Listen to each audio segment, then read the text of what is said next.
got this purple toothpaste. Have you ever seen that stuff? It's supposed to whiten your teeth or whatever. Yeah, supposed to. I don't know if it does. I don't think it does. Like it's I've tried it. I feel like it does for a couple of hours. That's about as much decent teeth whitening as I get it. But I forgot to do it, so I was kind of paranoid. But I'm just gonna have to go with the coffee teeth. Absolutely, you're gonna have to do post teeth whitening in the production. So. Yeah. You can do it in Canva. I don't know how to do it on. I'd have to get a filter, like a Snapchat filter for us. Totally. Maybe I could give myself bigger muscles as well. Evan, how are you, bro? Do me as well while you're there. Yeah. No. Well, I'll do you, but just a little bit smaller than me, just so that the ego's there. Totally, man. That's the host privilege, right?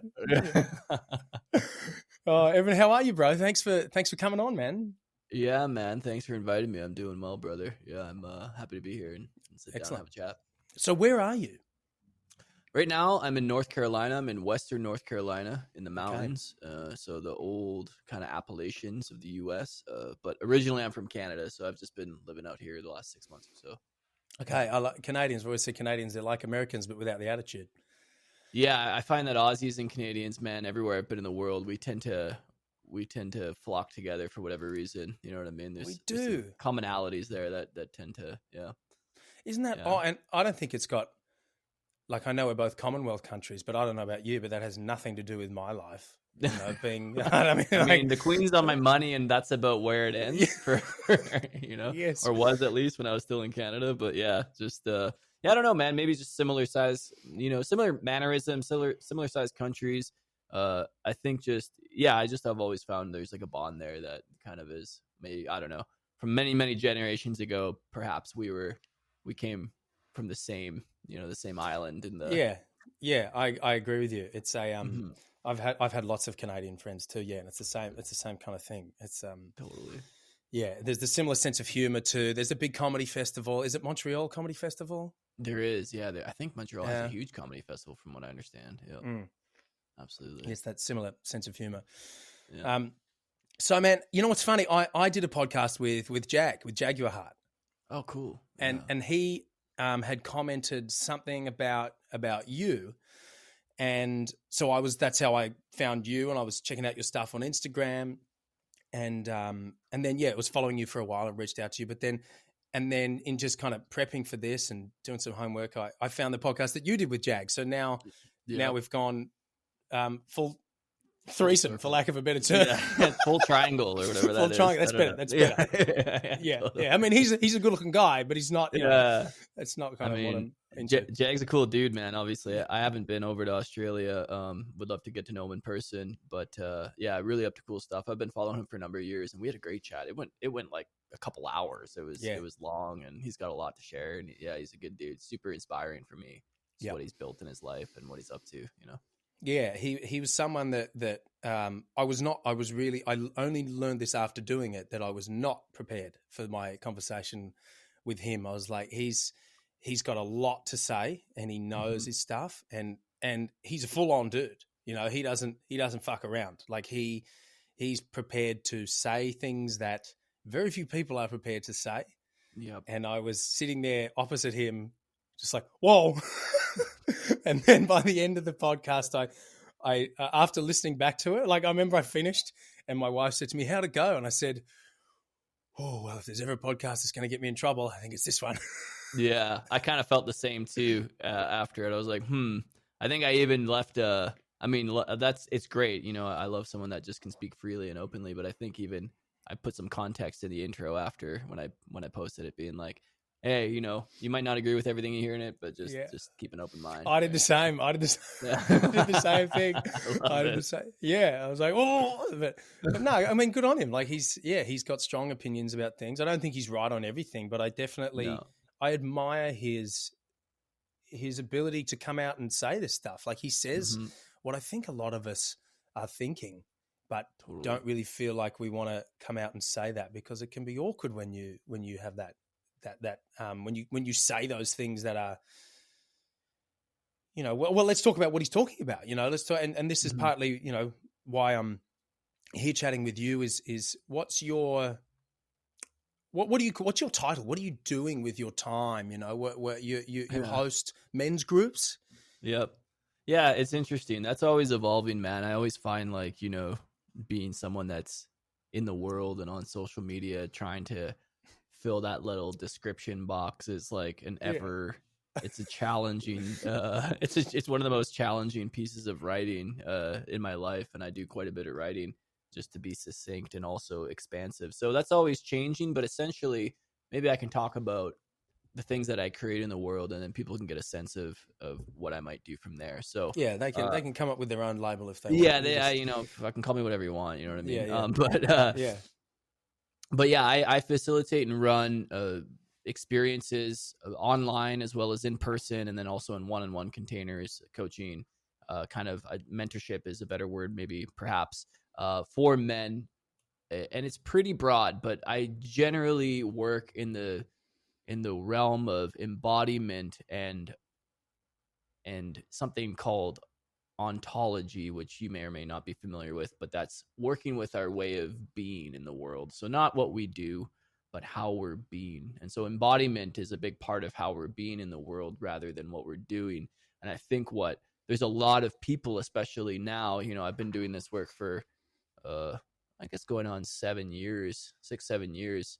And even the last couple of years, which is great, but this proliferation of men's groups and what they call men's work, and men getting into more, you know, personal development and really starting to look at things and coming together with other men and doing healing and holding and growth oriented work and getting more vulnerable and things like that is really expanded, as well as a lot of other kind of communities that I think men are being led down that are a bit less useful and perhaps even toxic.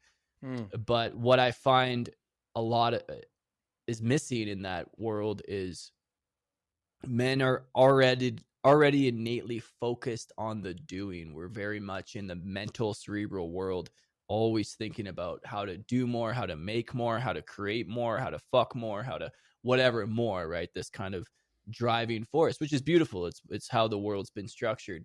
But if we don't get in touch with the beingness, you know, and how we're being in the world and how we want to be in the world and how we want to aspire to be and how we want to show up in our relationships, not in the things that we do for our partners, but the way that we're being around them and in our businesses, our children, etc., whatever you take on in your life. Generally what happens with men is they do a lot of stuff in their life and then they hit a wall where they're really unhappy with their life because they've done all the stuff that maybe didn't generate necessarily the results they thought it would. I mean, maybe they have the money or they have the success or they have the partnership, but it doesn't feel good, right? And so that's generally where guys kind of get to that I work with. And then we start to work with the being. So it's more about how they relate to their life rather than what they're actually doing in it, if that kind of makes sense. Yeah, that's, you know, I'm just trying to relate that to my life. And it's, I kind of feel like I tend to be, my issue's kind of the other way. I tend to be a little bit too, I guess maybe it's being a creative person, but I'm able to kind of be in the moment really well and to be present. But the doing is something that I have more trouble with, you know, like following through with things. I'm able to move laterally and come up with all these ideas. Absolutely. Finishing one, fuck, man. It's like, and even this podcast is something that, and we were kind of talking about it earlier. Like I've just relaunched it and been doing it now. I think this is episode 30, and like I have the last couple of weeks, I've been like, no, is it time to just throw in the towel? You know, right. I think like it's the you go through these waves, and the way that I feel about it is kind of, I'm just observing the waves of how I feel about what I'm doing, and that thing that comes up for me personally is like, time to do something else, move on. And I've done that my whole life, and I know that that's not it. That's not the answer, because it's right. So anyway, it just, listening to what you're saying, no, that's great, and we could use that as an example, maybe for people listening, to get a better context of how we might work with that in the work that I do. It's like, yeah. Well, we were talking about how we relate to our podcast, right? So that's a big part of it. If you relate to your podcast as something that you need to do, you know, because you committed to it, but it kind of feels burdensome or tiresome and you're not getting the results or whatever like that, that's where we would explore okay, well then how would you want to relate to creating? Right. And that's where people really, they don't think about these things. They just think, okay, I want to create a podcast. I'm going to do it every week because that's what everyone else is doing. And it's going to be this way, or every 2 weeks or whatever. I'm going to create the schedule and I'm going to get into action. And then inevitably what happens, just like what's happened through your whole life, and me too, brother, consistency has always been a hard thing for me, is that the same pattern shows up. You kind of come up with some reason to let it go. Right. And so the breakthrough for someone in a situation like that would be begin to explore, okay, well, why is this pattern existing in my life, right? And instead of making it wrong, or that I should just do more, or I should just like grit my teeth through it, we start to look, and this could be, I don't want to turn this into a coaching conversation, but what we would start to explore is like, well, how do you want to relate to it? Because ultimately in our life, yes, we want to create things, but do we want to create things out of a place because we're trying to do it like everyone else, or we're trying to meet an expectation that we set for ourselves that actually isn't even ours? It's like something that we inherited, or we picked up along the way, or because we were told to do it that way, or something like that. Or that's because we watched a YouTube video on how to create a podcast, or we took a course. That's how we have to do it. You have to be consistent. You have to do it this way. And like I was just saying to you before you hit record, I started that way with my podcast, and I'm only 14 episodes in. And even in the first 12 episodes or so, I said, I did a few of these kind of over the internet, and I was doing some of them sitting in person with people. And I was like, man, I really actually just enjoy sitting with people more. And I don't mind doing it online, but in terms of how many hours I have in the day and where I want to put my energy, I'm actually going to pull back on the amount of episodes I'm creating, because I feel more alive and it resonates more with my being to do it in person with people. And that's what brings me joy. And I think men, like, gets back to what I was saying. Of course, we have to marry action with being, right? Like that, you can't have one or the other. You can't just be a monk navel gazing your whole life. You could, but that's why you go to a cave or a temple and you never see women, and you take monastic vows and you do that so you can just be. And the other side of that, which is most of the Western society, is that we're just in the doing without a lot of being. Right. And so how do we merge the doing and the being? So everything that we create in our life, it's not that we're not taking action and we're just present all the time, but we're actually taking action with presence, and we're doing things that excite us. And when we make commitments, it's not about being rigid, but it's about walking through life, constantly renegotiating our commitments, so they're a reflection of who we want to be in the world, essentially, if that makes sense. Yeah, that's great. That's a good little nugget of wisdom there, man. Being able to marry the doing with the being. Do you think that is something that is more of a problem these days, or do you think that's something that's been an issue for men and people in general throughout time? I think it's been a problem forever, but I also think it's a problem that's amplified right now because, first, we just don't have a lot of time to be, because especially in the last decade or so with social media just exploding, we don't actually give ourselves a lot of time to be. Like, how many times do you pull up to a red light and everybody that you look through is on their phone just for that 15 seconds, or maybe while they're driving the whole time, right? Like that oftentimes too. But you go out on a date and your wife goes to go to the bathroom, and what's the first thing you do? Like, you just pull out your phone and start doom scrolling. Yeah.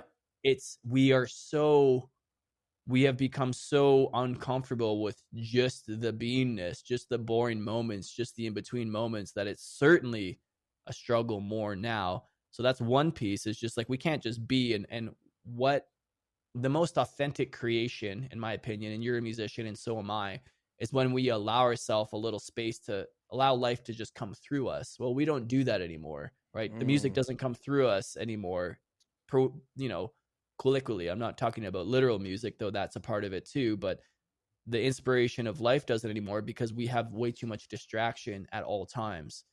The other piece around that is, if you look at, which is related to social media, but kind of just related to personal growth and the kind of capitalistic society we live in, is never ending growth is the apex of success. Right? You never build a business unless it grows forever. Right. And so we've kind of inherited that to take that on in ourselves as well. And that is only about the doing, right?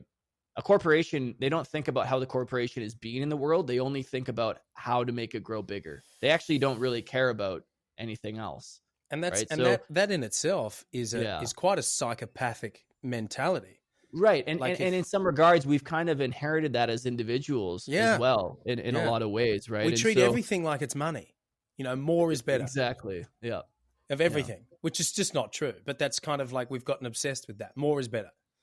Yeah. I mean, like I just running on that music, like example, the best parts about music is the spaciousness that can often exist in it, right? For the sounds to come through. Or like if you produce music, probably about the loudness wars now, where it's just like music's just getting louder and louder and louder and louder. And just like you're losing all the dynamics, right? And so our lives are the same thing. It's like we're just consuming more and more and more and more. Without that spaciousness, there's no dynamic in our life. There's no seasonality anymore. There's not the contraction and expansion. It's just expansion. Yeah. You know what's funny? I was thinking about this exact thing the other day. I was thinking about what my favorite songs are of all time, and I was just driving and compiling my best of songs, and the top two were Back in Black by AC/DC and War Pigs by Black Sabbath. Great songs, and listen to the riffs in those songs. Bam. It's like pauses, right? It's the silence that and War Pigs even more so. Ban out. So good, man. So long. Like that's a ballsy songwriting move to like, let's start the song and go ban out and then do nothing for like 6 seconds. Exactly. Like that's like, man, it's like these guys are fucking high to come up with that. It's brilliant. It's so good. Like, and that's a perfect example of that. It's the silence. Because it creates tension, right? It creates tension in our lives, and tension is what makes life interesting. But we don't want that anymore. We want just expansion, right? And so it's also just from it's unnatural in a literal sense. There's no season that just is eternal spring, right? Like it's spring here right now where we are and everything's starting to bloom, but the trees aren't just going to forever bloom. They're going to hit their peak and then they're going to contract again in the fall. You don't just exhale, you also inhale. So there's just like this, bringing it back. You can't just do all the time, right? If you just do all the time, you can, and people do, and they get like cancer and fucking autoimmune issues and they die or they like drive their, or they're alcoholics or whatever like that. Cause they don't know how to turn themselves off. Yes. And so all that being said, kind of just bringing it back to from this tangential back into what I do is I help people in a number of ways using all these different types of examples I've been sharing, is to come back into that beingness and then create from there. And we need that in the world, in my opinion. We really do, because the world on many levels is not in a very healthy place, culturally, societally, obviously, ecologically, it's not in a healthy place. And then men in particular who I work with, they're not in a great place. And there's a million statistics that I could, recite or whatever to give examples of that. But I think most people, man or women, doesn't matter how you identify these days, are just waking up to the fact that maybe the way that we've been doing things and living in this never-ending consumption and growth and expansion is kind of killing us. Yeah. It actually is. Like there's, what's the guy's name? Steven Pinker. He's written a book, and I can't remember what it's called. And I heard him when he was doing the podcast round on a bunch of different people's podcasts, and essentially he was talking about how statistically the state of the world is the best that it's ever been. And he's rattling off all these statistics on how nothing has ever been as good as it is in society as it is now. Talking about the amounts of poverty in the world, the amounts of sanitation in the world, all these things, right? And statistically, that obviously, I mean, I haven't done my homework. I trust him. It must be true. But one thing that he didn't mention was the state of mental health, which makes me think like, now, I don't know how the folks are in third world countries or countries that are less fortunate than countries that we live in. But in countries that we live in, people are not doing well. They are maybe, let me elaborate on that. People are maybe materialistically and financially and doing pretty well, but emotionally and mentally, they don't seem to be doing well, and they seem to be doing worse than they've ever done in recorded history, to the point where human beings are taking their own lives at a larger rate than we ever have. Like, you think, I've said this before, but imagine if you were, I often think of being the perspective of an alien species observing human beings and going, hang on a minute, there's all these things that could kill them, but they're doing it to themselves. They're actually ending their own life, but like there's all these other things that's going to happen to you eventually. But and just that conundrum for them, it is an exceptionally dark place to get into, to go, even though I'm going to die one day, I need to do it now. Like, that's so dark, and it's happening so much. Mm-hmm.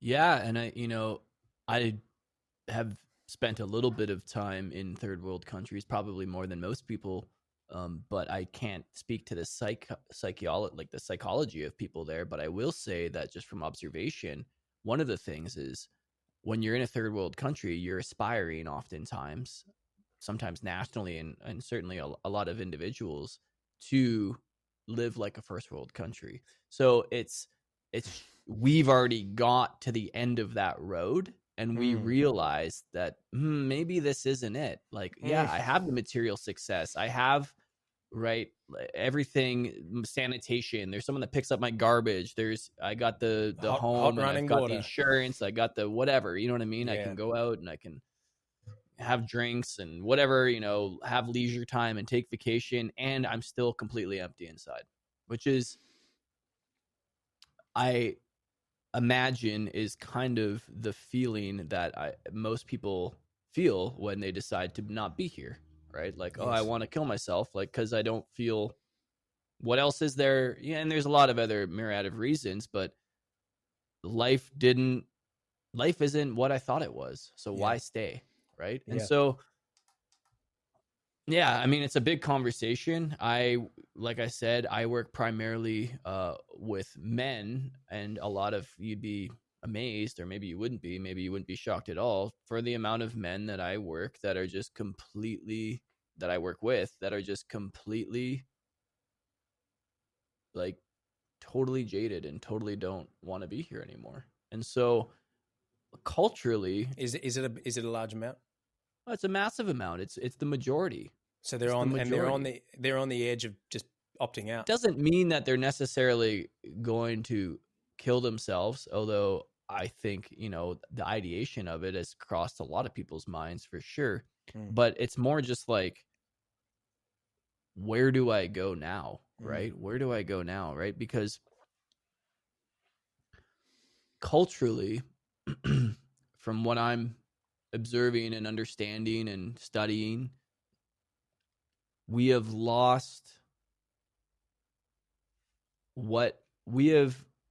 fallen out of relationship with what makes life meaningful, and that is connection, right? We're not connected anymore, and we have these synthetic connections that our primitive brains have not.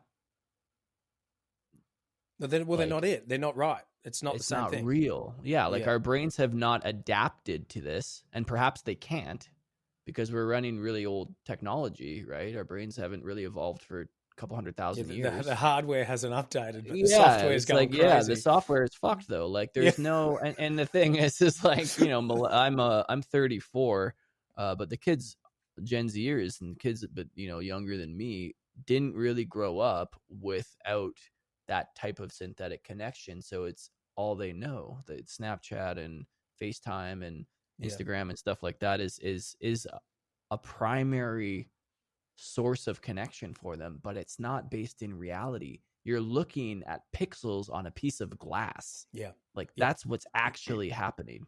And Yeah. your body, there is so much more happening when you stand in front of someone than can be perceived by the simple thought of looking and hearing them, which is all you're getting through a screen is you're looking at them and you're hearing them. Yeah. But there's a lot more happening, right? Yeah. You could never, if you put a baby and its mother and you gave the baby formula or milk, whatever, and it just saw its mom through a screen, I have a feeling that baby would actually die. Yeah.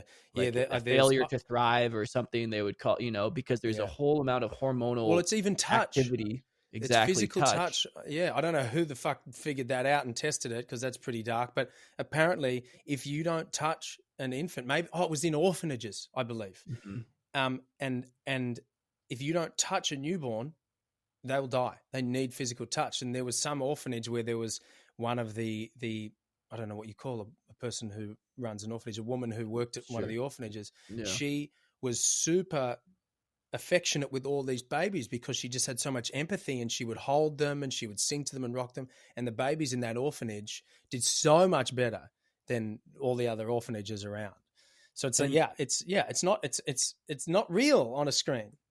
And that piece that you said that like the baby did so much better, there's an assumption that when we get out of that, or maybe we get out of, our formative years as children, that for some reason we outgrow that need, and we don't. Like the part of you that's 3 months old is still a part of you. It's always been there. Just like the part of you there's still the part of you that was 20 when you turned 30 in you. You don't, you expand, but you don't fundamentally leave that part of you behind. So you still have those needs. And there's some crazy statistics. I can't recite them entirely accurately, but like the amount of young adults these days that have never had sex, have never had any intimacy in their life, have never had a partner, it's astronomical. It's like it's over 50%. It's in this like 60 something percentile, which is crazy. No. Yeah. Because you're just seeing there's a lack of physical intimacy. And if they're not getting that from, if they're not getting physical intimacy, sexual or not, but just like hug and love and stuff like that from a partner, they're probably not getting it from their parents. I imagine at that age, most families are like totally like, they lose that sense of actual physical contact once you are like after a childhood. And they're probably not getting it from their bros and their friends, you know what I mean? Of just like even hug and touch and anything like that. So you're basically, that part of you basically atrophies, right? And then you look at how people feel around isolation and depression and anxiety and stuff like that. And it's really interesting to, on that point, how many people, men, come to the work that I do or the groups that I run. And such a big part of it is building brotherhood and community and getting guys just together. And how many guys just say, like, I don't have one single friend in my life. Like many of them, like, I don't have one friend. Right. And so I can hit this from a bunch of different angles, and we don't have to necessarily go down this path. But this thing you're speaking to in the Western society about rugged, the capitalistic rugged individual, and I have no issue with capitalism or making money. I'm a business owner. It's not that, but the rugged individual, like fucking do it yourself, build your life, attain and expand, is the path of an isolated, disconnected life from yourself, from the planet, from other people, because you have to be disconnected in order to keep going, go through this world and like make it without having to feel the immensity of grief and pain and sorrow for what we're doing to each other and what we're doing to ourselves and what we're doing to our mental health and what we're doing to the planet. You have to numb, which is just drives these people down a total war path against themselves with isolation and addiction and endless consumption, etc. Right? So it's a spiritual problem, man. It's a sickness, right? It's almost as though the system that we live in and choose to, or at least we probably don't feel like we choose to, but choose to take part in, if that channel of climb the ladder, whatever the fuck that ladder might be, is training us to become a bit more or a lot more sociopathic, suppress the feelings, suppress the connection because numb it, and you look at the intoxicants that are celebrated here in our culture. Caffeine, great for for productivity, celebrated fucking everywhere, man. Alcohol, great for numbing. No one's getting, well, some people get drunk and get emotional because their inhibitions are down, but it's not exactly like your awareness expands. You take mushrooms or smoke weed, that's why people freak out, because they become more aware of themselves. You become conscious. You start having to feel things that you've maybe never felt or have been suppressed. And a lot of that suppression you inherited from your culture, from your parents, or from other people. It's not even your fault. It's like, you're feeling something, you eat some good mushrooms or something like that, or any psychedelic. I have a pretty extensive, psychedelic experience in the past. And those things, I'll back up and say, I don't think there's a bad trip. I don't think that exists. I think what happens is people have revelations or things come up that have always existed inside them that are so uncomfortable. They freak out and they don't want to be with it. And it's like, no, dude, that was there all along. That was like 5 centimeters underneath the layer of bullshit and numbing and consciousness that you operate on, and it's right there beneath you, and you wonder why you need benzos and anti-anxieties and antidepressants, because that is your subconscious. It's that whole vibration of all these things you don't want to look at, and then you give someone mushrooms and they've seen this. It's just to speak to the piece around mental health. It's like sometimes it's just one strong trip of mushrooms, man, and people are never taking their medications again for these types of issues, because they just process the stuff that has been bubbling away. And it's something that I've learned recently. I mean, I kind of knew this, but recently I had a guy on my podcast. His name's Dane. He has a organization called Heart-Led Warriors, and it's like he does men's retreats and couples retreats with his wife. I'm actually going to go on the men's retreat soon, which I'm excited and I'm fucking terrified as well, because it's going to be brutal. but I'm going to do it. It'll be great, man. Yeah, man, it'll be cool. It'll be really good. And he was telling me about the relationship between our unconscious or subconscious, I'm not sure what the correct term is, and how much of our behavior is actually controlled by our unconscious mind, not our conscious mind. I would say almost all of it. Yeah, he was saying it's 95% is unconscious. And when you just thinking about why is it that there's only a select chunk of the population that has done psychedelics or is interested in psychedelics, I think that it's because people unconsciously know that by doing psychedelics, because people love to get fucked up. There's very few people who haven't been intoxicated in some way or another in their life. Very few. So people love to get fucked up. But why does a majority of the population go, oh, I'm not doing psychedelics? I think it's because their unconscious knows that it's going to show you yourself, because that's whenever someone, because I bang on about mushrooms. They're not afraid of, it would be illogical for them to be afraid that the psychedelic is going to like kill them. Do you know what I mean? Yeah, because it's totally safe. Yeah. You could eat mushrooms until you're fucking blue in the face and like you're just going to end up throwing up and having a really crazy week.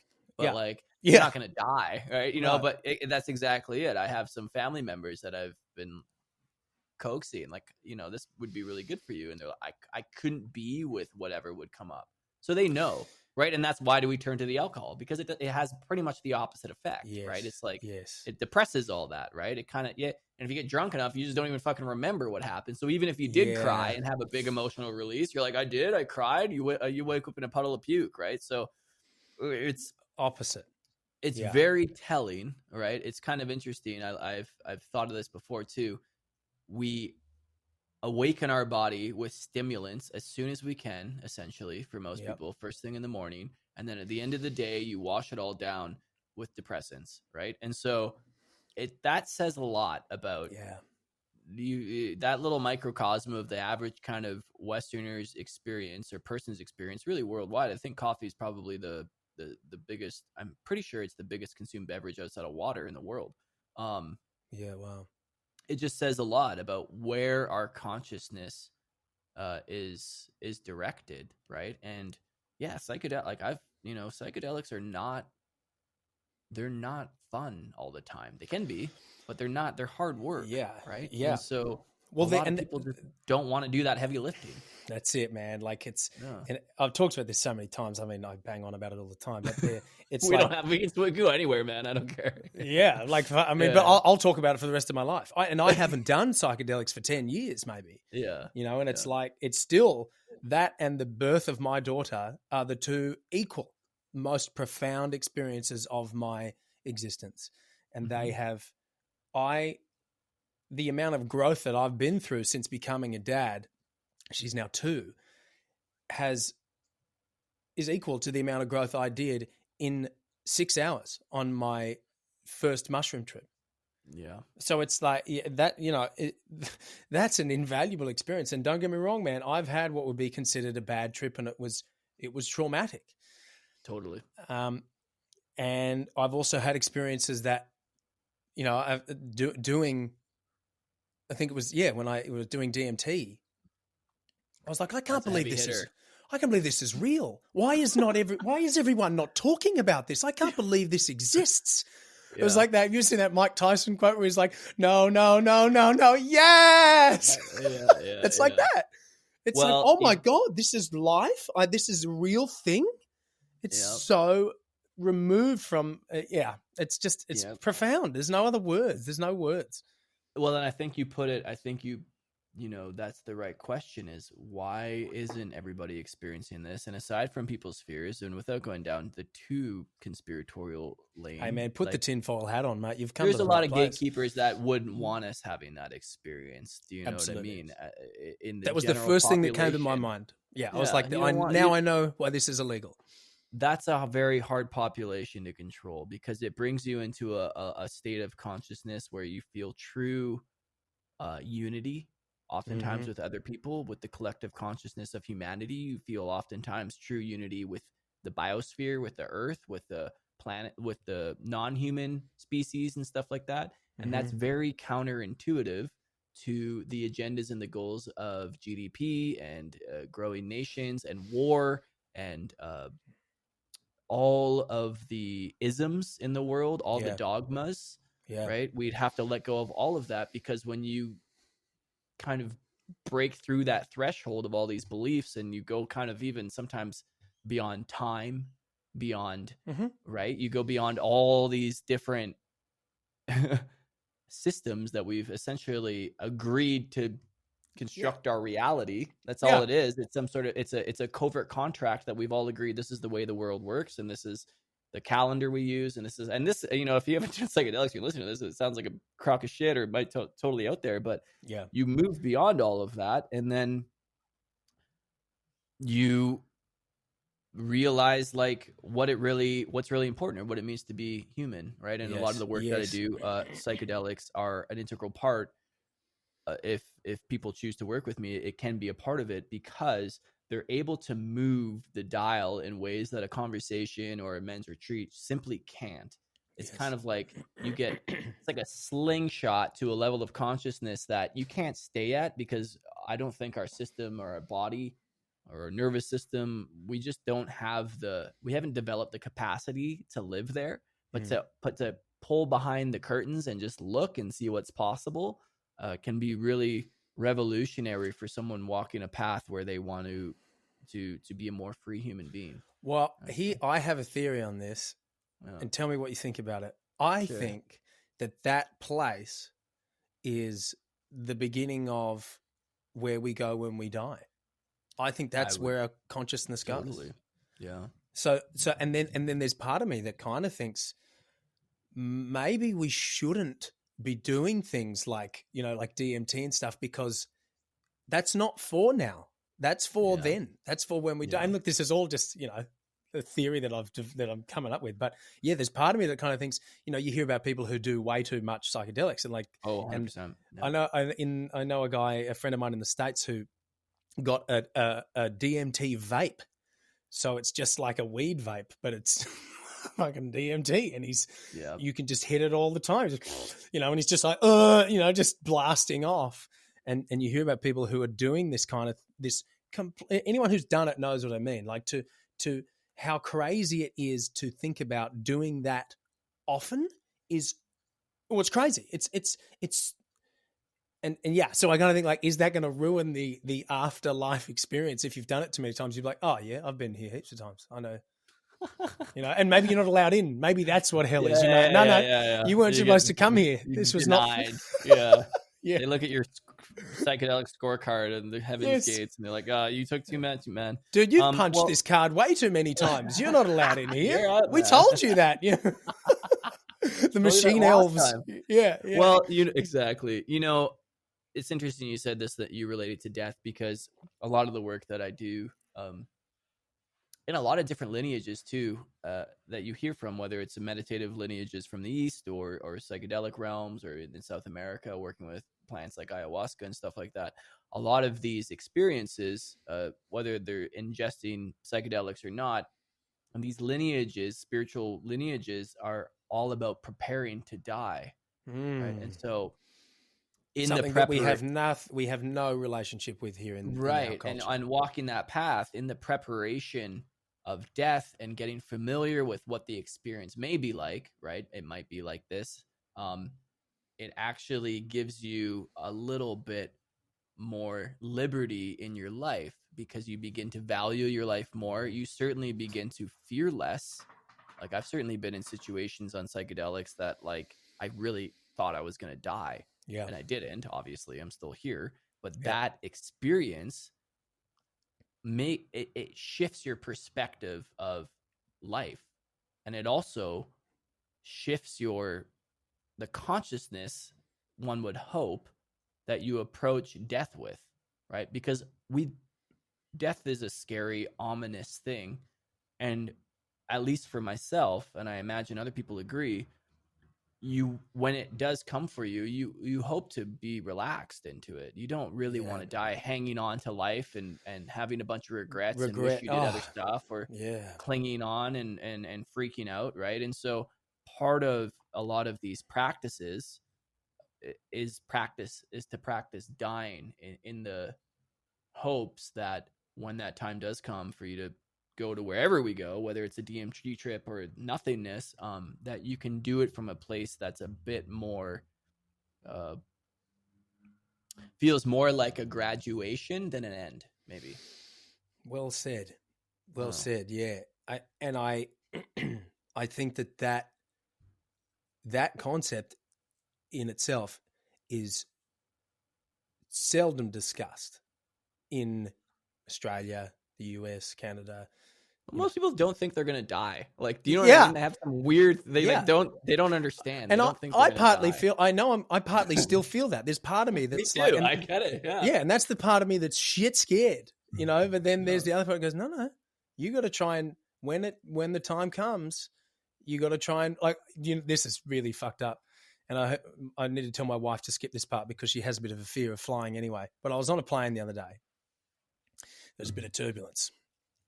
And I started to think, if we're going down now, how are you going to handle it? Mm-hmm. And I started to try and do that and do the meditation. Then there was more turbulence and I was starting to go, okay, you got to embrace it. This is, if this is happening now. And it's easier said than done. Let's put it that way. And the plane wasn't going down. Thank.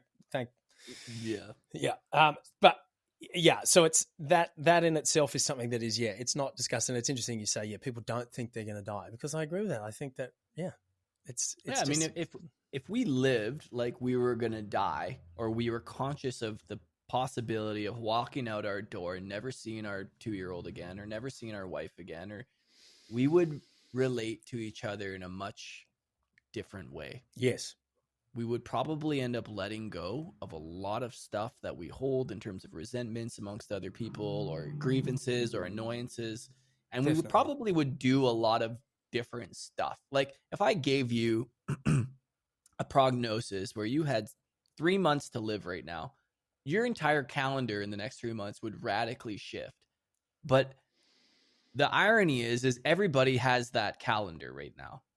Except for, it could be 3 days, it could be 3 minutes, it could be 3 months, or it could be 30 years or more. we don't know, but we orchestrate our life in the assumption that I'm going to live maybe, you know, give or take 6-10 years of the average life expectancy, which here is, I think, around 78 for a man. So maybe I'll die in my 75. Maybe I'll make it till 90. We're usually hopeful. I'm going to live pretty long, right? Yeah. And then we make all our decisions from that place. Yes. It's like, but well, here's the thing absolutely absurd. Here's what you're missing. What's going to happen is our consciousness is going to be uploaded into the cloud, exactly. and we will live on for all of time inside of a bionic. God, I'll kill myself if that's the fucking reality. we can do a robot suicide pact. How about that? Totally, yeah, man. Yeah, we can pull each other's plug together. Well, you know, all jokes aside, people are really that exact thing is part of the sickness. It's like, nope, we're going to come up with the technology so we don't ever have to die or extend our life by 200 years and stuff like that. And people say that this is some sort of noble, beautiful development in the world. I'm like, no, that is the most fear-based, like anti-life view. Yeah. Like you're focusing your whole life on not dying instead of unnatural. Living. It's so unnatural. It's unnatural. And it's just like, from a consciousness perspective, it's like, man, there's a lot better ways to spend your time. Why don't we just do something with the life that we have now rather than trying to obsess over, like, I don't know if you know this guy. I think his name's Brian Johnson. He's the guy in the US. Oh, yeah. What an interesting cat this dude is, hey? He looks like a fucking vampire, man. Yeah, and, like, man. He's trying to extend his life. He's doing all these, and like, whatever. It's an interesting science experiment, but he's got this whole thing. It's zero, right? Like, I'm gonna basically be Benjamin Button and regress my age where I stop aging, essentially. Yeah. And the more stuff that he does, the more like unhuman he's beginning to look. He looks like AI. Yeah, he looks weird. He looks like he almost looks kind of like he's turning into like a newborn fish or something. Like his skin is like melting off his face. Yeah. Right. So like, and this guy is lauded and people respect the shit out of him and they think he's a pioneer and he's doing all this kind of stuff. And it's so inhuman. And it's such a reflection culturally of like how lost we are. Is that what I want to do? Do I want to optimize my life so I eat 200 grams of broccoli a day and 50 grams of cremini mushrooms and I exercise for 46 minutes and I do this and 74 supplement pills? Yeah, exactly. Which he does. He takes like I think he takes like 150 pills a day. 100%. And this whole idea of like, okay, cool. And you lived longer than me. And that was your life. I could have mapped out everything you were going to do for the next 50 years. Where is the magic in that? Where's like where's the adventure? Where's the humanity in that? And it's going, you know, and he's obviously an extreme case of this, but this is the way that the world is going. Oh, we'll just let AI do it. We'll just let AI write this book or this screenplay. It's like, cool. Yeah, it probably can do a pretty good job, honestly, you know what I mean? But the lack of human element makes it innately uninteresting. Yeah, really. Well, there's a felt sense. It's like, could you imagine? You're a guitar player. It looks like you have a guitar on the wall. I am. Yeah. You know, you could teach AI backwards and forwards, all the scales, every mode, everything you could ever learn about music, and it could probably produce some pretty cool stuff. Yeah. And you could probably say, play like Jimi Hendrix, and it would know every lick and every song, but it wouldn't be Jimi Hendrix, or it wouldn't be Stevie Ray Vaughan, or it wouldn't be Eric Clapton, or whoever, all these great guitarists from history. You know what I mean? It wouldn't. It would be a rendition of it. And so we can either, the humanity is kind of bifurcating, like it's splitting, where it's like you can either be a part of that world where everything is synthesized and lose your soul and your heart. Yeah. Or you know, you could choose to kind of be a Luddite, someone that begins to reject a lot of this bullshit. The modern day, and I choose the latter, man. You know, I choose to live a soul-led, heart-led life. So you know what? I have this theory about how this is going to happen, and I've even had this kind of applies. I've talked about this before, but it applies to health, and it also applies to technology. So there's a section of the population that are super health conscious, and they try to avoid eating junk. You know, they work out on their body, they're strong, they do their best to not put, you know, poisonous things into their body, and they tend to be attracted to, each other. It's rare that, someone who doesn't give a fuck about any of that stuff and is overweight and unhealthy is found attractive by someone who's super fit and healthy. And, so that's rare. I mean, it does happen, but it's rare. So that means that these healthy folks are going to create offspring, and these unhealthy folks are going to create offspring. So there's going to be, if we're not already seeing it, these two. You see in Walmart. I don't know. Do they have Walmart in Australia? They don't, but we have the internet in Australia, and that's we have that's where you see the bifurcation, man. And I'm being I'm being slightly facetious here, but you kind of do as well. And it's sad, right? And you see, and what's most interesting about that is the people that are, first of all, it's an income thing as well. Oftentimes it's very hard to prioritize your health and all that kind of crap when you're poor, right? And there's a pretty huge income divide in the world. But what's most fascinating too is that simultaneously with that, as you accumulate more wealth, generally people have less children. So there's more offspring of the people that are sick and eat like shit and have, a heavy toxic load, which goes right through the umbilical. I was just making a video about today, goes straight through the umbilical cord into your child. Everything that you've ever, everything you're consuming and everything that you have consumed, all your DNA and tissue, all your epigenetics and genes and stuff like that, which gets shifted over your life based on your lifestyle, which affects IQ, which affects health outcomes, which affects, autism, all these kind of diseases and things like that are super apparent now.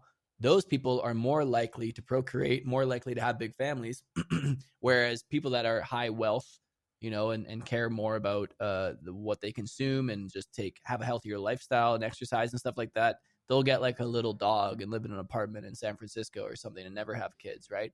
Mm-hmm. So all this stuff is statistical. You can look at it. I'm not just shooting from the hip here. Yeah.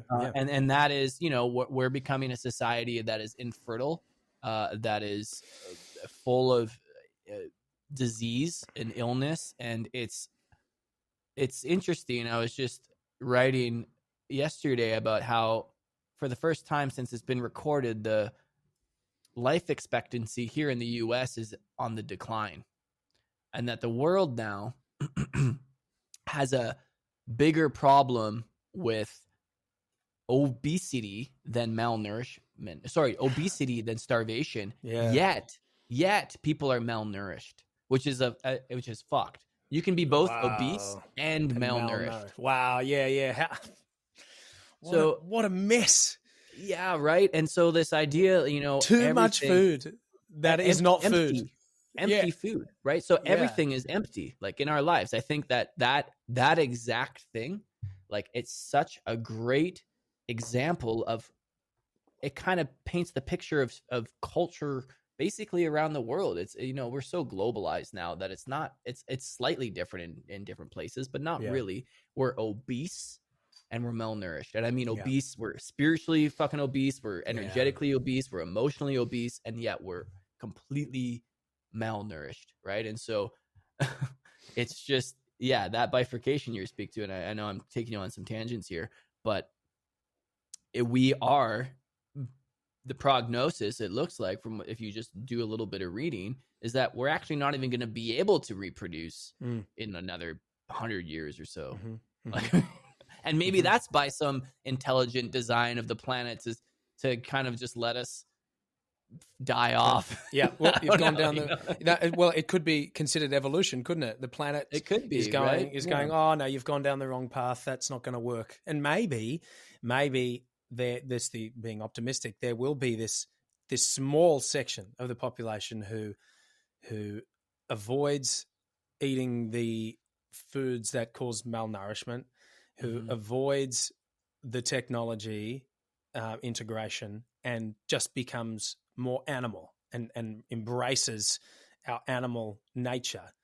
And that like, because that kind of what you're talking about, like there's going to be chunks of the population who can afford and who want to be enhanced technologically. And there's going to be chunks of the population who can't afford it and don't want it. And these are going to be separate things.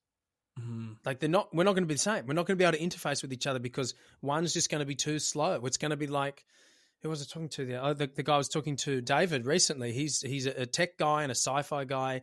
And he was talking about these novels by this dude named Ian M. Banks.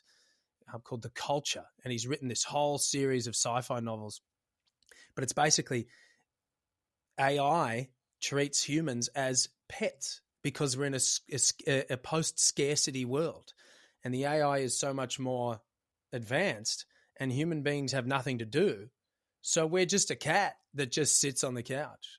There's nothing to do. So we're just like, and the AI is way more advanced than us. We can't explain. The AI can't explain what it's thinking to us because we don't get it. Yeah, I mean, and the we just AI become a cat. Domesticated us is what it sounds like, right? Yeah, And exactly, think about exactly. it, like it. That's not so far fetched. The dog, even the little Chihuahua, is an offspring of the wolf, a direct descendant of the wolf. I got one here in my house, man, and he has got that wolf in him. He's but you see how also if you threw him out in the outback or something, he'd be gone in moments. Dude, he doesn't even go. He pisses in the house because he refuses to go outside. So we're going to be pissing in the house. AI is going to be like sweeping it up. But do you see, like, what I'm saying here is like that isn't too far fetched based on how like we will be domesticated by a technology that is more efficient than us, that can do everything better than us or other humans. Right. Yeah. We really will be. Yeah. And enhanced humans. Yeah. Whatever it is, like, and that divide, because the economic divide between people is expanding rapidly and huge in this country. It's crazy. If you look at the statistics, like, it is.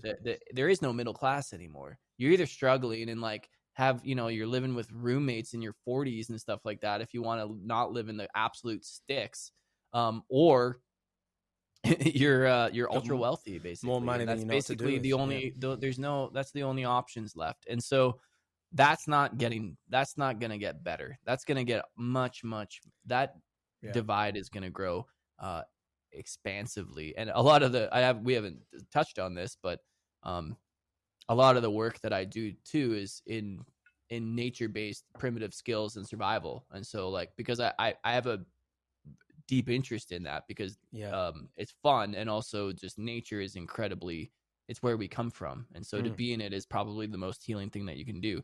And you'll see that there is a massive resurgence and interest in people learning these old ways of living and these skills, because people are feeling that it's in the collective. People are feeling so lost, and so disconnected from this modern way of being, that there is there is hope there. And I think it won't be in our lifetime that we really see how this all plays out. But you have a young one, right? And it might not even be in her life. Is it a daughter? Is it a girl? Yeah, it might not even be in her lifetime. But you start to think about these things when you start to have kids, I imagine, right? And it's like, I think I've talked about this on every single podcast that I've done.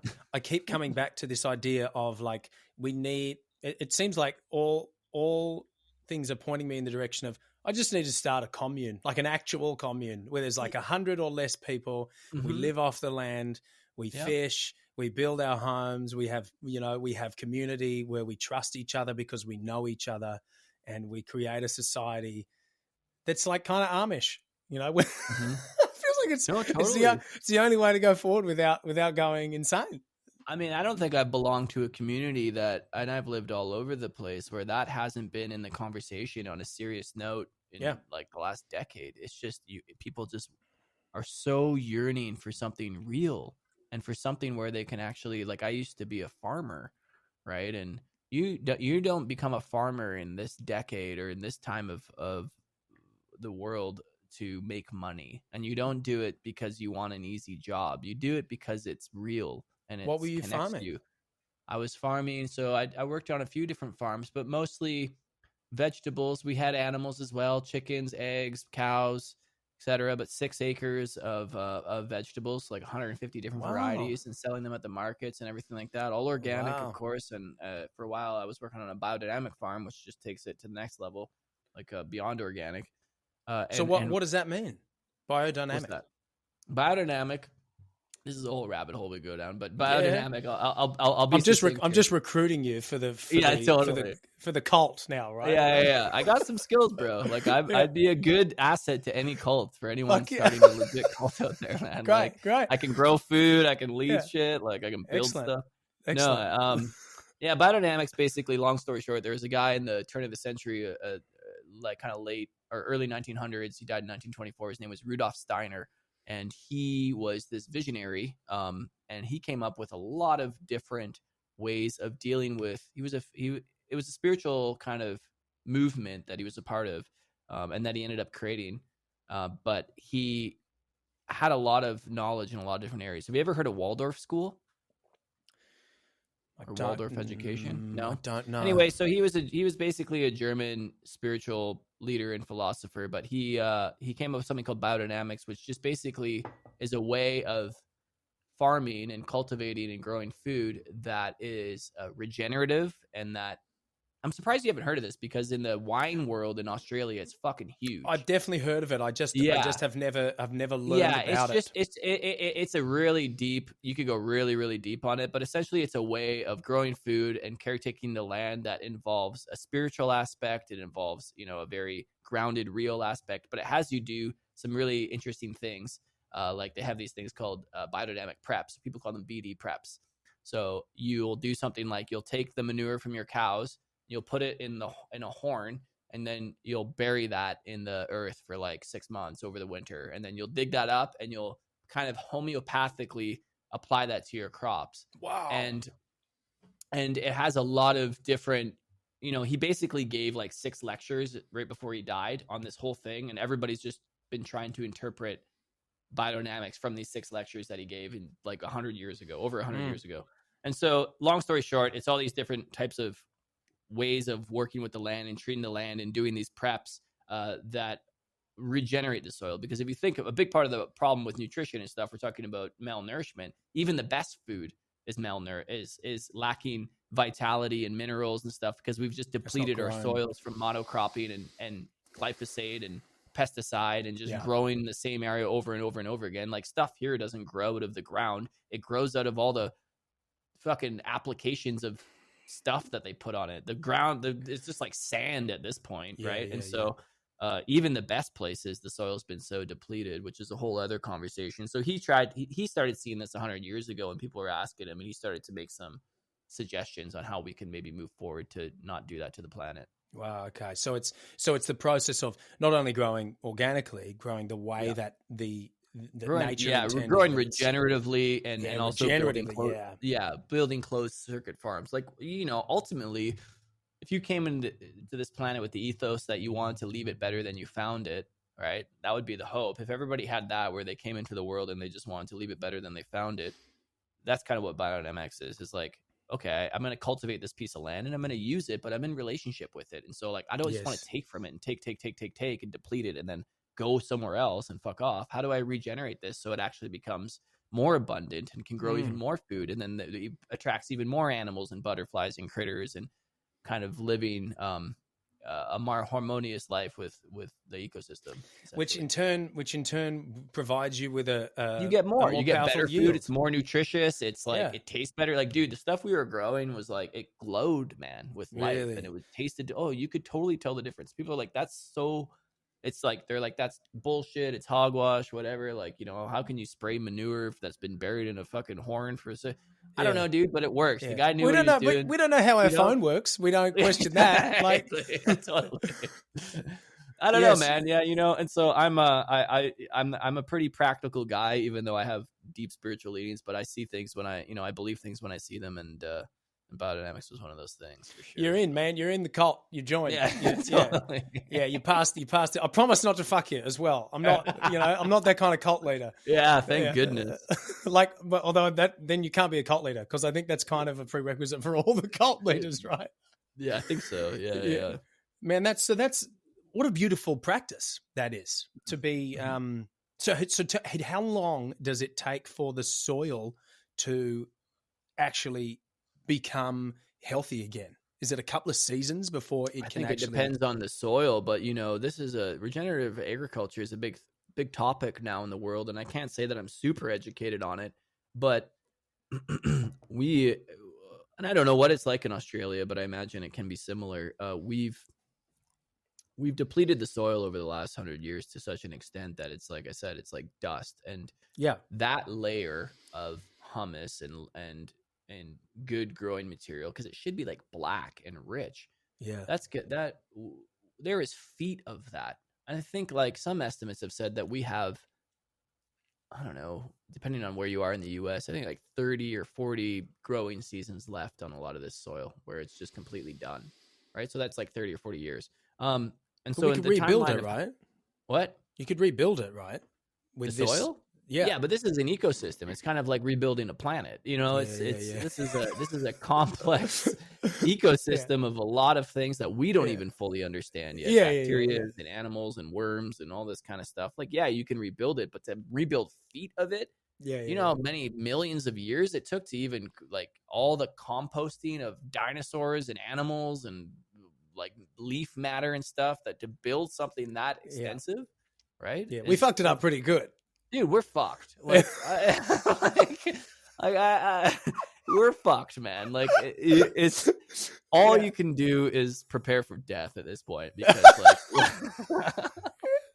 like, hope to die wisely, man. Because you know, without being a downer, and I'm a pretty optimistic guy for the most part, but it's not looking it's good, hard, eh? man, and a lot of it is on a more kind of serious note, or tender note at least. It's like, we have to learn how to start being with a lot of this grief of not just what we're doing to, you know, the soil and everything like that, but in some aspect, all of us will resonate with some part of the destruction that, you know, is happening in the human and the non-human world, that I think it's important for us to get in touch with, really, that the depth of the impact that we're having on our system, like our like this. It's fucking crazy, man. This thing, literally everything that you can see in this frame, everything in this room came from the earth. Every single thing. There's not one iota that didn't come from the earth. Look at all it fucking supplies us. Like, we use some ingenuity along the way, and I've got this cool microphone we were talking about. I got this crazy camera setup. I've got lights. I've got beautiful art and colors, and like all of this came from the earth. And what do? We fucking kick her in the face like we don't give a shit. You know what I mean? And we just extract more. It's like, man, people forget, like, this doesn't come from a factory. That's just part of the process. All of this started here in the earth. There's nothing that's synthesized in a lab that didn't come from the earth first. Yes. Right. And so just that alone, man, sometimes it can make my heart well with just grief of being like, holy shit. Yeah. Grief and also gratitude.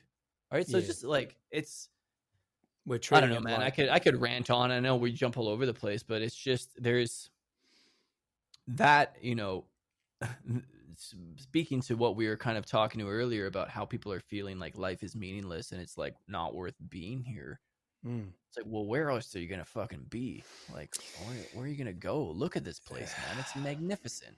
Yeah, we're treating it as if it's some infinite digital well of stuff that's just doesn't have any meaning. Like you said, it so disconnected. Yeah, my meat comes from the fucking grocery store in a cellophane package. Like, okay, or my food, or my whatever, you know, my computer or something like that. It's not full of crystals that are like shooting electricity all, like, it's crazy. You know what I mean? Like, the idea, if you really think about this, I have this phone here. I get to tap into a piece of glass.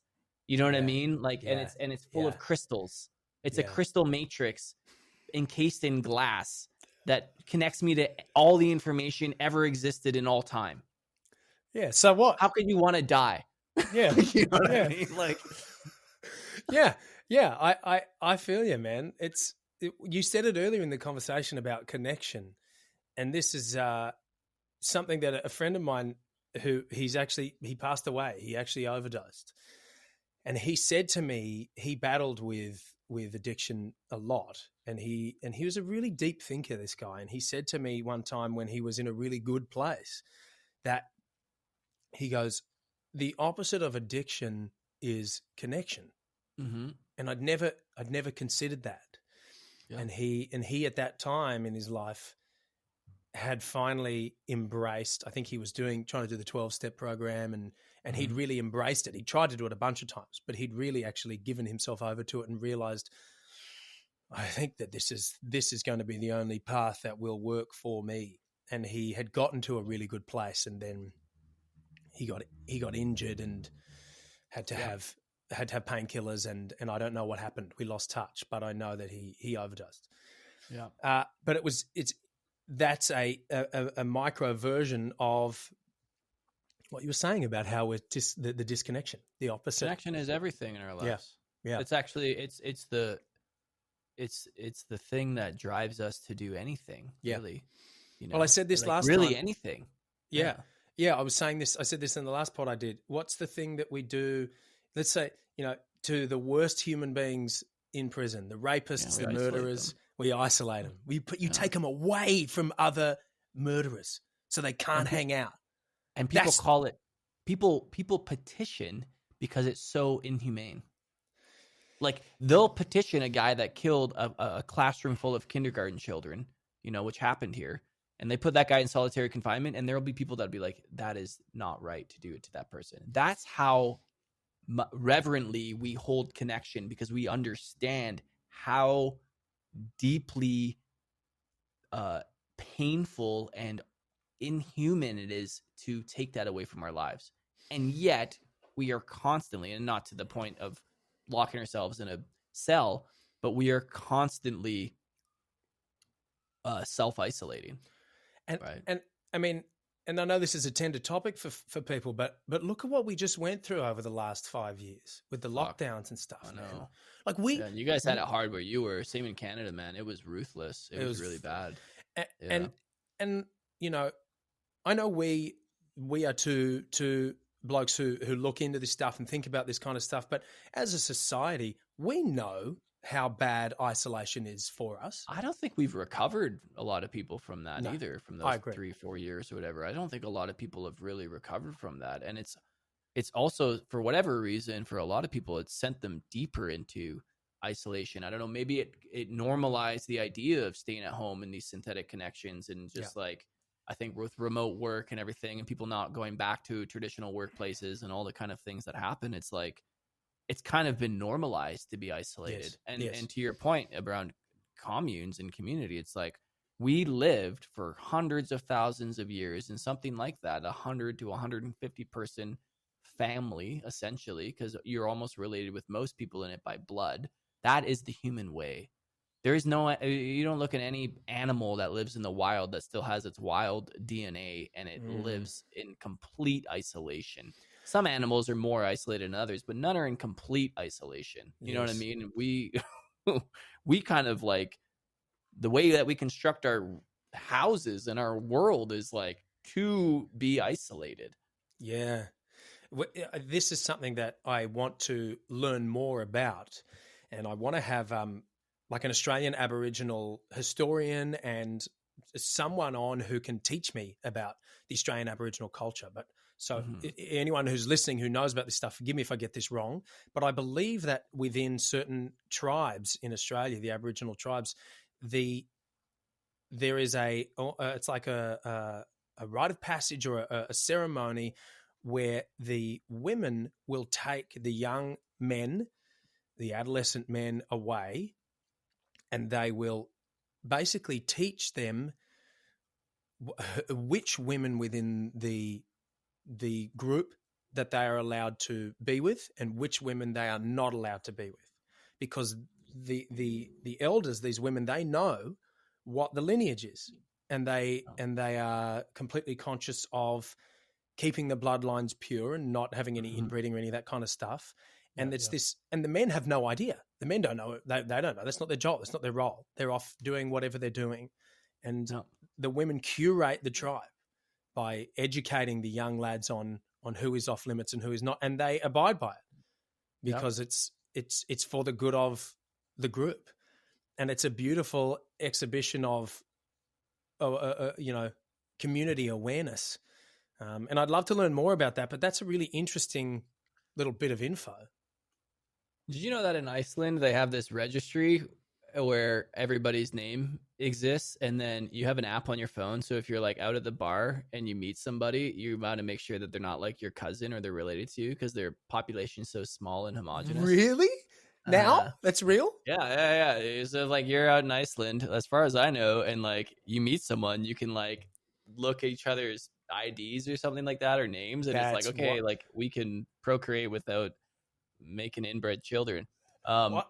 Yeah. Well, and I think this is in Iceland where you'll notice that someone's last name will be like Jonsdottir, but that's because it comes from John's daughter.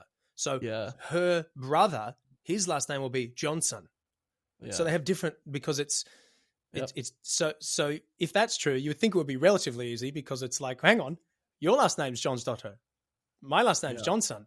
We look awfully similar, but then again, they all look awfully similar. They're all beautiful and blonde. I just thought that was a funny little piece of trivia, but like, imagine that you open up. Oh, we're going to get an Uber. Hang on a minute. Let me check. You know what? We'll get separate Ubers. Yeah. Let's not check. You know what I mean? Let's go full Game of Thrones and just live our lives. You know, there's something I was thinking about recently. Did you ever watch? Did you ever watch Jackass? Oh, back in the day, like Bam Margera and all that kind of stuff. Yeah. These, these guys just doing fucking stupid things. I watched the newest one again recently. I've always loved it. I've always really enjoyed Jackass, and I'm not really that kind of dude. So I was trying to think. I was sitting there watching it on my own. Why do I enjoy this? Why do I like this? And I figured it out. On face value, you would think, why is Jackass so successful? Face value, you would think, well, it's because they do outrageous, ridiculous stunts. But I don't think that's it. I think because there's lots of places where you can get people doing more outrageous, more ridiculous stunts. I think it's because Jeff Tremaine, the director, the head of it, and maybe Knoxville as well, they know that it's about the bros. It's about the connection because there was this one clip where I really realized what it was. Mm-hmm. You've got one of the new guys, his name's Poopies.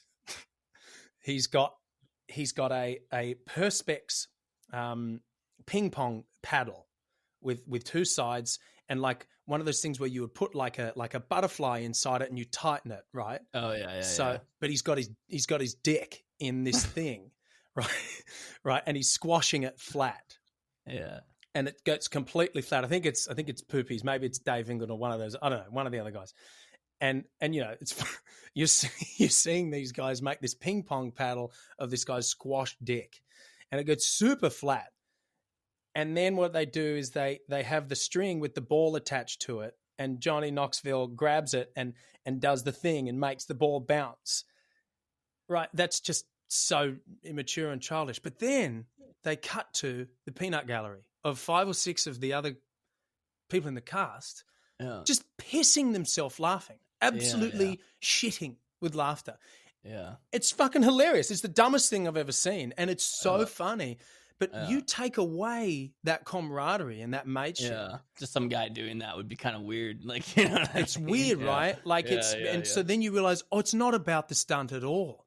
Yeah. It's about the mateship. And I realized that in myself, that's something that I don't currently have and have never really had for a long period of time. I got great friends, but I've been in bands in my life and where I've had that really strong bond with a group of dudes. But these are transient situations. Yeah. And I realized that I get so much out of it because it's something that I long for. Like that group. And these guys have been doing this for 30 years. And it's the same guys and they're friends, and it's that I realized, oh shit, that's the key. It's about my mirror neurons are firing going, look at these guys having fun with their mates. Yeah. Yeah. I mean, it's interesting to say that particularly because, a lot of the work that I do these big groups with men, and we've been running this program online, and it's been great, but we're all getting together in a couple weeks and a lot of these guys are going to be meeting for the first time in person. Mm. And about almost, 6.5 years ago, I went to my first kind of like men's retreat, kind of like what you're about to go do. And I had great friends throughout my life. And, I went to college and I had good boys there. And like, I was never a loner. But I never had the deep, like fucking there's just some aspect of it missing, you know what I mean, that I never got to experience. And I experienced that when I went to one of these men's weekends, because I was like meeting guys that were just really deep and really conscious and like just really also could shoot the shit with and just have fun with and laugh with. And a lot of those guys, in fact 3 of them, I ended up forming a company with, you know, that we're running today. And it's all like, we meet 3 times a week and we work on the business, you know, Monday, Wednesday, Friday. And we laugh, man. And we get together like, you know, 4 times a year to work on it. And we run these retreats. And like a huge part of what guys love about what we're creating and what like really attracts them to our brand and our work is our brotherhood. They're observing us just like fucking loving each other, man. Like, you know what I mean? Like we laugh, but we also are creating together and we support each other. And like we sometimes break down. We all always get along, but we work it out. And like, you know, and I'm building this bonds with these guys that are like lifetime friendships. They're like my brothers, you know, and when guys see that, they're like, fuck, I want that. Right. I want that. And so, to your who cares point, what the product is? It's like, yeah, exactly. And that's really what it is, man. It's like, cool. What people are really coming for, like we give them a lot of tools and tactics and it's awesome and it can really change their lives. But what really shifts things, man, is that connection. It just comes back to that. It's the brotherhood, man. It's like getting along, getting together with your bros, having like an experience that you're all having together. And it doesn't matter what it is. You could go out, hike a mountain together and you're going to form a bond. You know what I mean? It doesn't matter what it is. It doesn't have to be like conscious masculine men's work stuff, but like that alone, man, that is an antidote for a lot of men who are feeling, because you can feel simultaneously like there was a statistics I read the other day and it said like 60% of men say they feel like nobody understands me, right? And so even if you have friends around and stuff like that, there can sometimes just be this transient way of relating, of being, and very habitual and stuff like that. And so guys are just yearning for that deeper experience of connection, and just there's such a little amount of joy I find, especially with men. And I think what Jackass does, to your point, kind of as my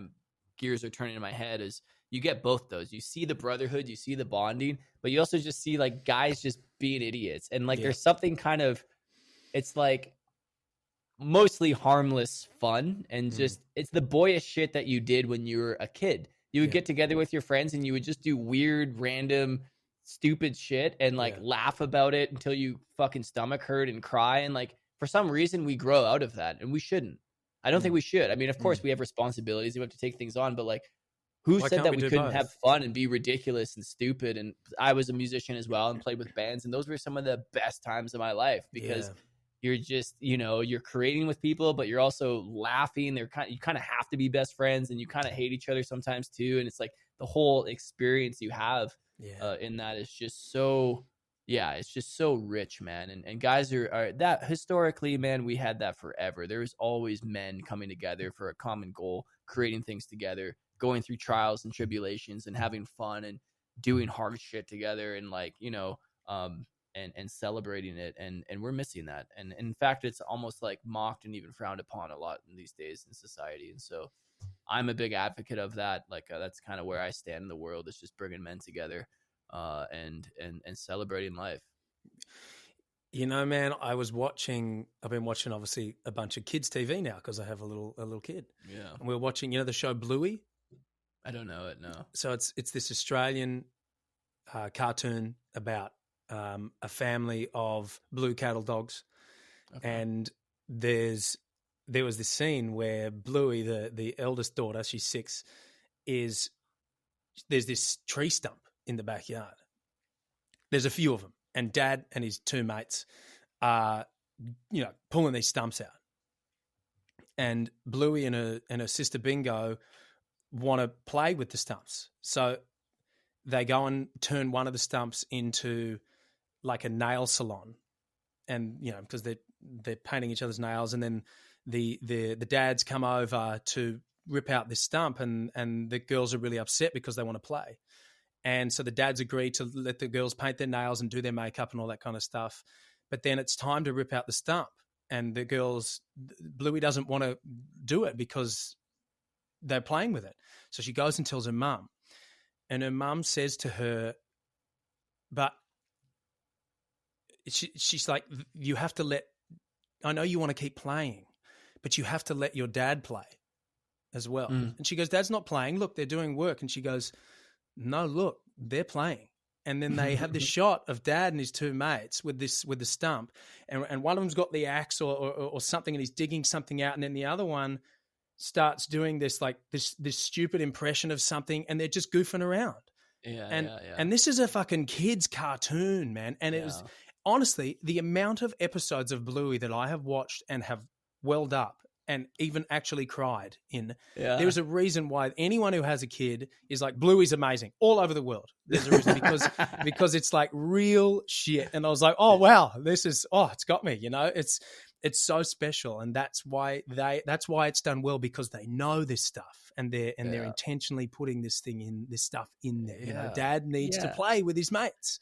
Because it's truth, right? And truth resonates, right? Like truth, it hits everyone. It doesn't matter your context of your culture, demographics, or whatever like that, but like that need, And probably there's a little bit of like, I imagine longing in there, like, fuck, I want to play. You know what I mean? And and men have always done that. Man, I've worked a lot of shitty labor jobs, and you pretty much try to make a game or a competition in all of it with your only boys, way to get through it, man. Like, otherwise it's brutal, So we want to play, man. Like that's what we do. From when kids are little boys, are like they're hell raisers because they want to push the boundaries and the limits of what's possible. And we can't, like I said before, man. That 2-year-old, that 10-year-old, that 5-year-old, that never leaves you.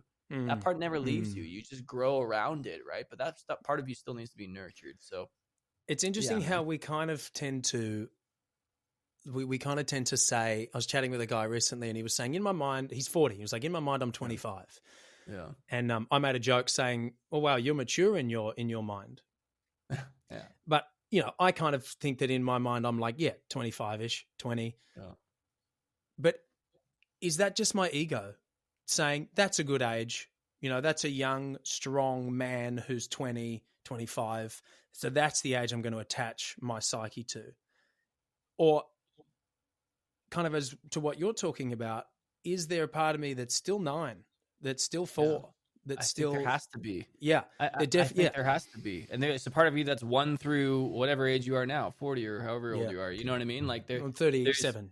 37, exactly. And I think to deny that part of you is to deny a part of your humanity, right? It's like there is a part of me, when I get upset, man, sometimes I'm fucking 5. Yeah. If I throw a tantrum and shit like that, I'm not an adult. If I'm angry and all that kind of stuff, like, that part of me, and same with the part of me that's just absolutely silly. All right. Like and all of that has to be, I would hope that our life is just a series of adding to our characters, not shifting who we have to be. Oh, now I'm 18 or 19 or 21, and now that I can drive or drink or vote or whatever you can do, fucking do. Now all of that is wiped. The slate is wiped clean, and I'm an adult. Like, wow, talk about wanting to fucking kill yourself, man. You know what I mean? Great. Like that's why would I want that? The more that we can tap into that childlike nature and that innocence. And here's the thing about that, man. All of our best creative intuition comes from that young place. It doesn't come from, like, it all comes from that place. I have I have a daughter, and to see her how she plays music, right? Totally intuitive, doesn't know a lick about theory or anything like that. But it's pure creativity. Or watch her draw, or watch her do anything before she's been berated and talked down to from herself and from others and and just like full uninhibited creativity, man. That shit can change the world, right? Like that's this, like that. Why would you want to suppress or lose that part of you? So like, of course, some part of me is 9 years old still, and like, I don't even know where I was going with that, but there was something else that I wanted to just bring up about the masculinity adventure that we're going on, and how it's kind of under the chopping block a bit. What are your thoughts on Jordan Peterson? Have you ever seen him speak, or have you read his books? I haven't seen him speak. I love him. I used to listen to a lot of his lectures, of course. I lived in Toronto. He worked at U of T. He was a professor there. And so he's, he was definitely, I heard about him very early because he was fighting a lot of the bills that were being passed in Canada around free speech. Yeah, I love him. I haven't really looked into his work in the last 3 or 4 years, but I think, he says things that need to be said. He's kind of that father figure that culture needs. He's got some great ideas about taking care of your shit. I think he's not without his flaws. I think, society and social media and the tension of being one of the most talked about people in the world definitely had an impact on him. But he seems like a good dude. His kids are like good. That's a pretty good judge of his character. His wife and kids are good people. He's been married for a long fucking time. I know where he comes from. We were born not too far apart from each other. So I understand like why he views the world the way he does. And yeah, I respect him. I think he's doing more good than bad. So I echo all of that. Yeah, I certainly think that he's a better influence on the world and than Andrew Tate has been. You know what I mean? And I also think Andrew Tate's got some really he speaks truths in a lot of realms that are convoluted with a lot of nonsense. And also you have to understand that he's a marketer, right? And so that's what he does. But if I were to choose, if I had a son, and I had to decide who I wanted him to be influenced by, it would probably be Jordan Peterson or any of these other. What is that? Is that what influences. What is the manosphere and red pill and this kind of thing? What is all that? It's a bunch of nonsense, man. And I could we could jump on another podcast and we can go deep on this stuff. For sure. Give me the 4-minute version. Yeah, I mean, in my opinion, the red pill is this whole idea that there are these biological imperatives that we operate from. There's always smidges of truth in some of these things, right? This is the way it is. Women are hypergamous, which means that they always want to marry up. They always want to seek status and wealth and stuff like that. We have a sexual market value place. Women are they basically have no sexual value after the age of 30. Men don't peak till their 40s. And it's this whole ideology, but essentially really what it boils down to is that these are men that are deeply wounded by women and by the feminine. And so they have to come up with concepts and ideas and ideologies and isms in order for them to explain their lack of personality and their unwillingness to actually heal their wounding. That's really what the red pill space is. It's totally bullshit. It makes you, it's the antithesis of.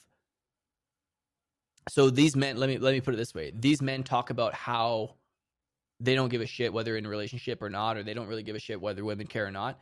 They're obsessed with women, right? Because all they talk about is women and women's behavior and how women act and how you're supposed to act around women and how you're supposed to be a persona so women can do this. And it's this psychological game. So they're saying they don't give a shit and I'm a man, I'm going my own way, I'm doing what I want. But they're the ones that are the most deeply obsessed. It's kind of these gay hating pastors are sleeping with men. It's that kind of dynamic, or these, it's always, you take anything too far to the extreme and it becomes a caricature of what they're hating. Right. And so the red pill is a joke. I think people are starting to come around to it. But it's a lot of validation for men that just don't know how to handle women because they're scared of them.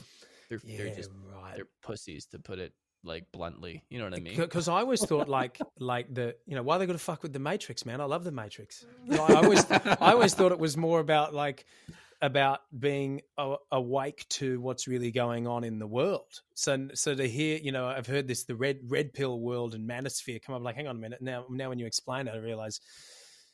There's so many other things. There's men going their own way, and there's this, obviously you've heard of incels and the whole incel thing and stuff like that. And it's all kind of wrapped up. I mean, red pill is they would hate any guy that's a red pillar or whatever like that would be totally offended if I called them an incel, but it's essentially what they are.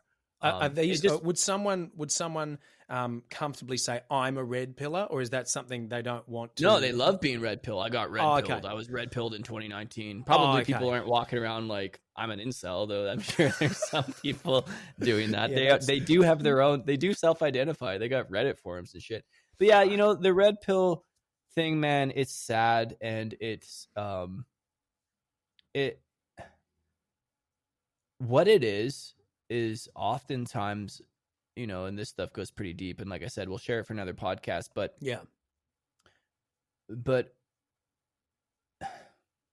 either they didn't have strong masculine fathers or men in their life teaching them how to treat women, or they have a fractured relationship with their own mother. Maybe they were smothered, maybe were helicoptered, maybe they're whatever, but they end up becoming nice guys in their life. I don't know if you're familiar with this, like guys that are people pleasers. They say yes when they're really a no. They have poor boundaries. They end up, making covert contracts with women. They like say like, oh yeah, I would love to do that for you, but they actually really don't want to do that for you, right? And they totally self-sacrifice and become martyrs, right? And their expectation is that they're going to get sex, they're going to get love, they're going to get companionship. But really what this does ultimately with women is it becomes repulsive because they can feel the part of the man that's being inauthentic. And then what the man does is he resents her, right, for not getting all his needs met, even though he's given everything, he's sacrificed everything. He starts resenting this woman. And then she cheats on him, or they have some sort of shitty breakup or something. And then he paints the world as this is the way that women are. That's essentially how I would call the red pill movement. It's a bunch of guys that are nice guys that are like woken up to not being nice anymore when they just have shitty boundaries. So yeah, it goes pretty deep, but it's definitely a corner of the internet that I try to either speak out against or avoid entirely, because it's counterproductive. It sounds we need to learn how to stop being at war with other genders and start to celebrate our differences, right? I could talk a lot about that. So what's that podcast where it's always like one dude and 6 OnlyFans girls Fresh sitting or around? Fit or something like that, or Fit and Fresh? I think that's know. the one. Dude, that guy is like... Or is it whatever? Is it that one? I mean, I don't know. There's a bunch of them, but those are literally like, I don't know. There's not a lot of people I want to punch in the face, but the guys that run those kind of podcasts are those ones, man. It's all clickbaity stuff. Yeah, it's just gross, and it's like, and it's whatever. When you've got a few years on you, but if you're 17, 18, 20 years old and you're listening to this shit, like, it's getting into your mind, and it's a distorted way of viewing the world. Right? Yeah. Evan, man, this has been a really good chat, man. I'm not surprised. We kind of been all over the place. It's been fun, but let's do it again, man. I'm happy to pick it up. And if you ever want to dive deep on the masculine and feminine and all that kind of stuff, and a lot of the work that I do, kind of more around that realm, then I'd be happy to do that, man. But thanks for having me on, and it's been a great conversation, man. It's good to get to know you. Likewise, dude. I think we went deep to the core of the earth with this one, man. I love it. Quite literally. Yeah. Totally. All right, brother. Yeah, we'll definitely do it again, man. It's been a real pleasure. Yeah, you as well, Mark. Thank you. Cheers, dude.